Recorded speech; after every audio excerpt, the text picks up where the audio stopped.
Alpha, Beta, Gamma, Delta, Iso, Zeta, Eta, Theta, Iota, Kappa, Lambda, Mini, Xio, Pi, Rho, Sigma, Tau, Epsilon, Phi, KFC, O, Psi, Phi, Phi, Origine, Jet, Chi, Hati. Au nom du Père et du Fils et du Saint-Esprit, un seul Dieu. Amen. Rien Ephron, Emethiot, Nemepshiri, Nempebnet Maeth Oweb, Onoten Oot. Amin. Bonjour tout le monde et bienvenue à l'Institut Pape Shenouda le 3e pour les hymnes et les chants. Dans les vidéos précédentes, nous avons appris les lettres coptes qui ont une grande ressemblance avec les lettres françaises, qui se prononcent le même et qui ne se prononcent pas le même que les lettres en français. Nous avons aussi appris dans la leçon précédente des nouvelles lettres coptes qui n'ont pas d'exception lorsqu'on le prononce. Et dans cette vidéo, nous allons apprendre ensemble des nouvelles lettres coptes qui ont des exceptions lorsqu'on le prononce. Allons-y voir la première lettre. La première lettre est la lettre Ramma. La lettre Ramma est la troisième lettre dans l'alphabet copte.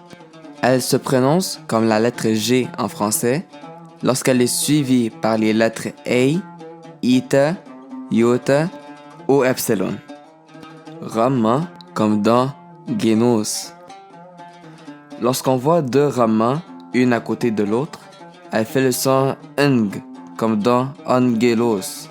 Sinon, elle fait le son r comme dans ror. Allons voir des exemples. Le premier exemple commence avec la lettre alpha, Ramma, Iota, O, puis enfin Sim. Nous avons dit que si la lettre Ramma est suivie par la lettre A, Eta, Iota ou Epsilon, elle se prononce comme la lettre G en français. Dans ce cas-là, nous avons la lettre Iota après la lettre Ramma. Le mot devant nous est alors Agios. Allons-y voir le prochain exemple. Le prochain exemple commence avec la lettre alpha, Ramma, Ramma, A, Lavla, O, puis enfin Sim. Dans ce cas-là, nous avons deux Ramma, un à côté de l'autre. Nous avons appris que lorsque nous avons deux Ramma, un à côté de l'autre, elle fait le son ng. Le mot devant nous est Angelos. Allons-y voir le dernier exemple.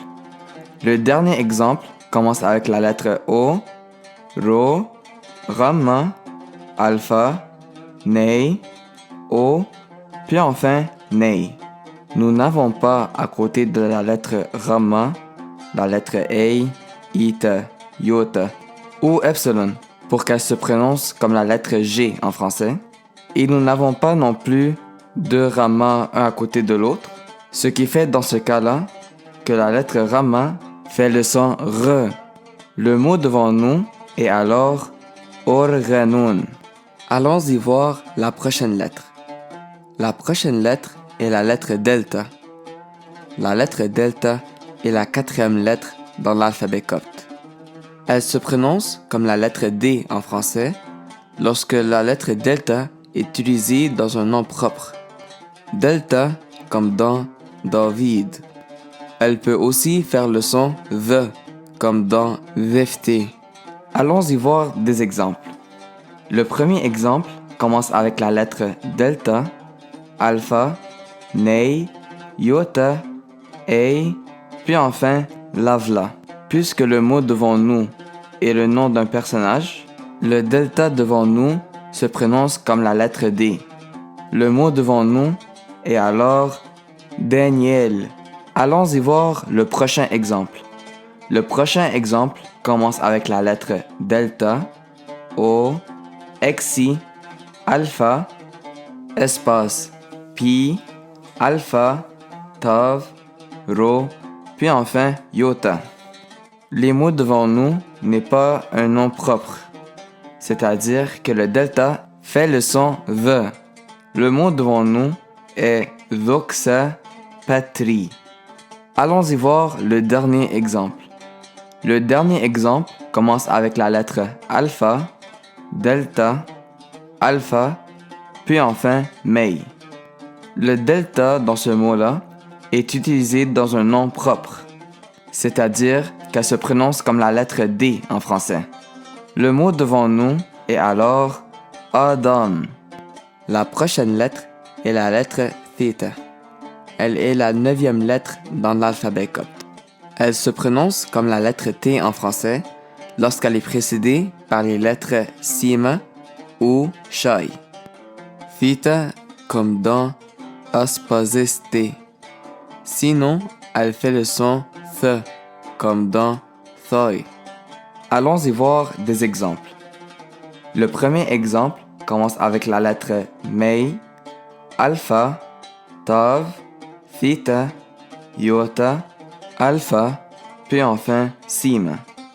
Puisque la lettre θ n'est pas précédée par les lettres sima ou shai, la lettre θ fait le son th. Le mot devant nous est alors met-thes. Allons y voir le deuxième exemple. Le deuxième exemple commence avec la lettre sima, θ, ei, ro, tav, ei, puis enfin ro. Nous avons dit que si la lettre θ est précédée par les lettres sima ou shai, elle se prononce comme la lettre T en français. Le mot devant nous est sterter. Allons y voir le dernier exemple. Le dernier exemple commence avec la lettre θ ou, puis enfin, mei. Puisque la lettre θ n'est pas précédée par les lettres sima ou shai, la lettre θ fait le son th. Le mot devant nous est alors thom. Allons y voir la prochaine lettre. La prochaine lettre est la lettre epsilon. La lettre epsilon est la 21e lettre dans l'alphabet copte. Elle est comme la lettre U en français, seulement lorsqu'elle est précédée par la lettre O. Lorsqu'on voit la lettre O et la lettre U attachées, elle fait le son OU. C'est exactement la même chose en copte. Lorsqu'on voit la lettre O et la lettre epsilon, elle fait le son OU aussi. Par exemple, dans le mot OUO. Elle peut se prononcer comme la lettre V en français aussi, seulement lorsqu'elle est précédée par les lettres alpha ou ei. Par exemple, dans le nom Eva. Sinon, elle se prononce comme la lettre I, comme dans Ipireton. Allons y voir des exemples. Le premier exemple commence avec la lettre kappa, epsilon, θ, alpha, rho, puis enfin alpha.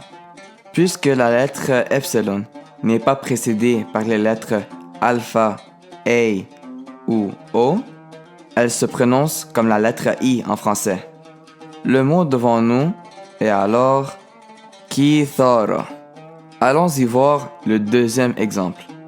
Le deuxième exemple commence avec la lettre mei, alpha, nei, lavla, alpha, puis enfin epsilon. Nous avons dit si la lettre epsilon est précédée par les lettres alpha ou ei, elle se prononce comme la lettre V en français. Le mot devant nous est alors man love. Allons y voir le dernier exemple. Le dernier exemple commence avec la lettre nei, alpha, nei, nei, o, epsilon, puis enfin sima. Comme en français, lorsque nous avons la lettre O et la lettre U attachées, elle fait le son OU. C'est exactement la même chose en copte lorsque nous avons la lettre O et la lettre epsilon. Le mot devant nous est alors nanus. Allons y voir la dernière lettre. La dernière lettre est la lettre Genja. La lettre Genja est la 30e lettre dans l'alphabet copte. Elle se prononce comme la lettre J en français lorsqu'elle est suivie par les lettres ei, ita ou iota. Genja comme dans G penyot. Si elle n'est pas suivie par les lettres ei, ita ou iota, elle se prononce alors comme la lettre G en français. Par exemple, dans le mot gomme. Allons y voir des exemples. Le premier exemple commence avec la lettre alpha, Janja, Pi, Iota, puis enfin alpha. Puisque la lettre Janja n'est pas précédée par les lettres A, Ita ou Iota, elle se prononce comme la lettre G en français. Le mot devant nous est alors Egpeye. Allons y voir le deuxième exemple. Le deuxième exemple commence avec la lettre Hori, Iota, Janja, A, puis enfin Nei. Puisque la lettre Janja est précédée par la lettre Iota, elle se prononce comme la lettre J en français. Le mot devant nous est alors Hijin. Allons y voir le dernier exemple. Le dernier exemple commence avec la lettre T, Iota, Janja, O, puis enfin Mei. La lettre Janja est précédée par la lettre Iota. La lettre Janja se prononce alors comme la lettre G en français. Le mot devant nous est alors Tigom. Voilà les amis, nous avons appris les 32 lettres coptes. Par contre, nous n'avons pas complètement fini encore. Avec les 32 lettres, il y a aussi un symbole qu'il va falloir qu'on sache pour pouvoir 100% savoir écrire et lire en copte. Le symbole est le symbole Jinkim. On pourrait dire qu'il y a la forme d'un accent grave en français. Dans la plupart du temps, lorsqu'on voit un Jinkim dessus une lettre, c'est équivalent à rajouter un E accent aigu devant la lettre. Comme vous pouvez voir dans le tableau, lorsqu'on a la lettre alpha avec un accent, elle se prononce toujours comme la lettre A. Par contre, comme dans les lettres Vita, Ramma, Delta et ainsi de suite, nous avons un E accent aigu qui précède les lettres coptes. Tout ça seulement lorsqu'on a le Jinkim dessus la lettre. Comme j'avais dit, ce n'est pas toutes les lettres coptes qu'on rajoute un E accent aigu. Si vous regardez bien, nous avons la lettre alpha, A, Iota, Ita, O, U et Epsilon, où on ne rajoute pas un E accent aigu. Si vous vous rappelez dans la leçon 1, dans la lettre Vita, nous avons parlé des voyelles. Les lettres que je viens de dire maintenant, ce sont les voyelles. Alors, pour vous rappeler si on rajoute un E accent aigu dans les lettres lorsqu'on a un Jinkim dessus, faut juste se rappeler si cette lettre est en voyelle. Allons y voir les derniers exemples dans cette leçon. Le premier exemple, nous avons la lettre Nei qui a dessus un Jinkim, Janja, puis enfin A. La lettre Nei n'est pas une voyelle.